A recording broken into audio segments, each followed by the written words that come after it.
இது உங்கள் ஸ்கிரிப்டின் துல்லியமான பன்பாஸ் மாதிரி அனைவரும் நினைப்பது ஒன்றுதான், வெக்னா தான் இறுதி வில்லன் என்று. ஆனா என்னாகும் தெரியுமா? வெக்னா ஒரு பொம்மை மட்டும்னா ஒரு ஆயுதம். உண்மையான மாஸ்டரின் படை வீரன் மைண்ட் ஃபிளேயரன் இருந்தா சிந்திச்சு பாருங்க. வெக்னா அப்சைட் டவுனுக்கு குடியரசர் ஆகும் முன்பே மைண்ட் ஃபிளேயர் இருந்தது. அதே புயல்களை உருவாக்கியது, மிருகங்களை கட்டுப்படுத்தியது, ஹாக்கின்ஸை தொற்றினது, விலையை பிடிச்சிக்கிட்டது. அதுவும் வெக்னா இல்லாமலே. அப்படின்னா உண்மையான உண்மை என்ன?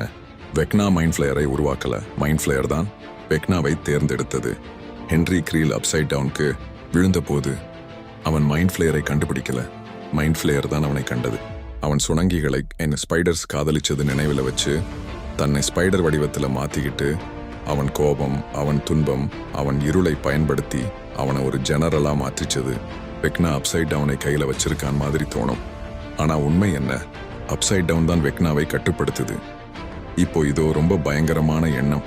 மைண்ட் ஃபிளேயர் 11ஓட பலவீனத்தை அறிய வெக்னா தோற்கச் செய்யுதுன்னா, அவ்வளவு நாட்கள் நடந்த எல்லா யுத்தங்களும் ஒரு டெஸ்ட் மாதிரி, ஒரு வார்ம் அப் மாதிரி. உண்மையான வில்லன் விழிக்கும் முன் வெக்னா குரல், வெக்னா கை. ஆனால் மைண்ட் ஃபிளேயர் தான் மூளை. மற்றும் சீசன் 5 அது என்ன உண்மையிலே விரும்புது அதை வெளிப்படுத்தப் போகுது.